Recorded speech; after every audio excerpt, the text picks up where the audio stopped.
Hello and welcome to Economy Markets TV. I'm your host, Dave Okenquist, the Senior Research Analyst here at Dent. Joining me, of course, is Harry Dent. Harry, good morning. Oh, hi, Dave. Great to talk to you. Great to connect with you again. Harry, we've seen the markets melt up and up and up, and it just seems like we're hitting maybe a critical time. I know you've been looking at this megaphone pattern. What have you seen in the markets? What's changed? How is this? How are the markets affecting that megaphone pattern? What do you see in the markets? Are we just going to keep going up, up, up and away, or are we at like sort of a precipice? What are you seeing?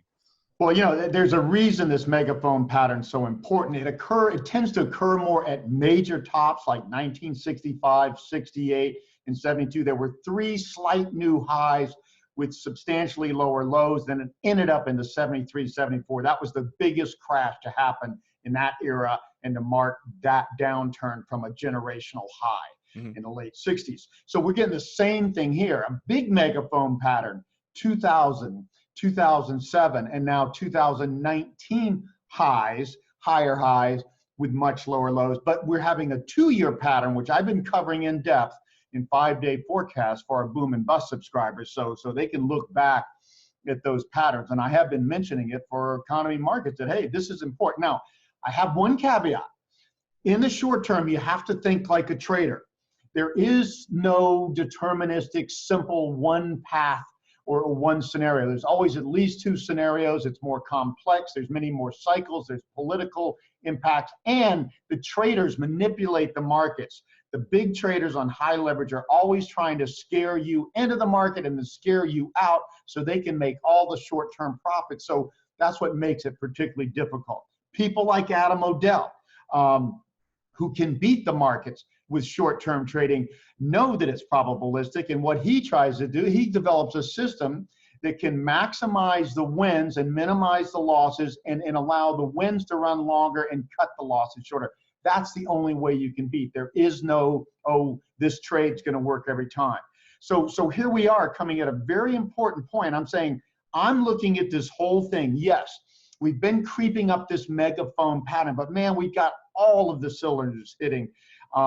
The S&P and the Dow now have hit the top. Now, and you got to remember, we're not looking for new highs in the market. We're looking for a breakout above this top trend line of slightly higher highs. That would really take a clear breakout. The Dow to be 28,400, another 2% higher than here. The S&P maybe 3150.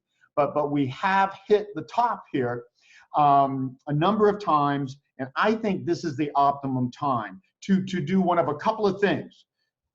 You don't have to sell your stocks at this point. You can hedge them by buying a put option at roughly 3% of your exposure. And that way you don't have to sell and then pay capital gains tax and then get back in if it breaks up. You can just hedge it for maybe the next couple of months, 3 or 4 months.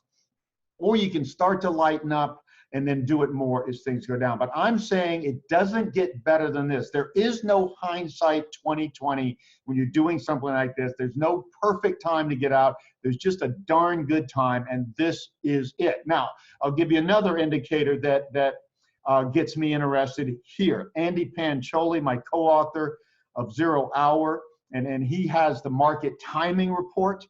He has, for months and months, had 2 big long-term targets for this bubble to top, 3,091 on the S&P and 27,798.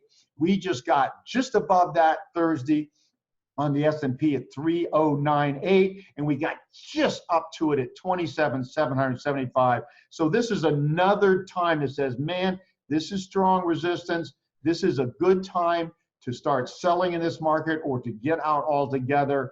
And so again, this just tells me it can always look different going forward, but you've got to make a decision, and this is a time that is a high probability of getting out at a good time. Now, there's another indicator I have here. We've been going up in a little channel here recently, another pattern, and to break that channel would confirm that we're breaking down in this megaphone pattern. Now remember, the downside of this megaphone pattern short term is about 30%, a bigger crash, a slightly bigger crash than October to December 2018.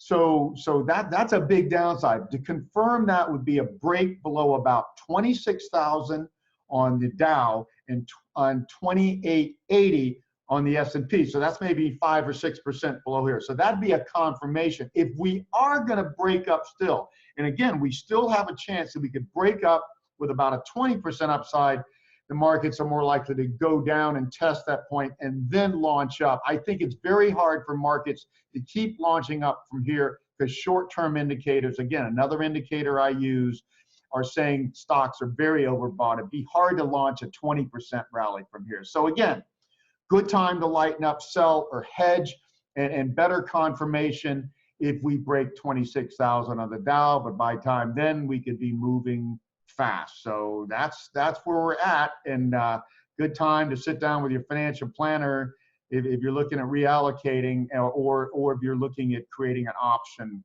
to short, say, the NASDAQ, the QQQs, or the S&P 500, the SPY. You could short those indexes with a put option, again, at very low cost to offset this potential 30% decline, and it could even turn into that classic 40% first thing. Now note though that this megaphone pattern, when we look at all of them, including the NASDAQ's the only one that looks like it's in the middle of its megaphone pattern, and it could make a new high while the Dow and S&P don't on a final rally. So we could still get a substantial final rally, but do you want to sit through a 30% crash? And that is a strong probability with this megaphone pattern. So I'm just saying, looks really good time to lighten up now. Today, Absolutely. especially on any rally, we could go up one more time on the rally that came in yesterday to a slight new high, and boy, that'd be a good time. Yeah, and you've said that historically these first crashes can be the most severe, right? Yeah, they tend to be, they average the 7 of the biggest stock crashes in the last, bubble crashes, the last century, 42% in 2.6 months. The NASDAQ was 41% in 2.6 months or early to mid 2000. The Dow crash, the first crash in 29, was 49% in 2.3 months. So that's the problem. If you wait to make sure that it's peaked, you get whacked really hard. Absolutely. Harry, thank you for that market update. Now, I know next week you're also heading off to Australia. You go there at least, you've been going there at least once a year for the last few now years. I'm going twice a year. Their real estate market's finally looking shaky after being Teflon proof for so long. And so I'm a little more in demand there because people now are finally worried about their real estate, because their real estate did not take much of a correction. And they did not have a recession or any sort of real estate crisis in 2008 and 9 like we and much of the world did. So I'm warning the Aussies, you've had it made, but even you are going to get hit this time, because they are the second most overvalued real estate market in the world, second only to Hong Kong and China. Now, even though you'll be away, we're still going to get a video to all the readers and subscribers on every Friday. So that will I'll just do it from there. Halfway around the world. So excellent. If you have a question for Harry, send that to tv@economyandmarkets.com, and we'll ask it here on the air, so to speak. Well, that's all we have for this week. Harry, we'll catch you next week. For Harry Dent, I'm Dave Okenquist, and this has been Economy and Markets TV.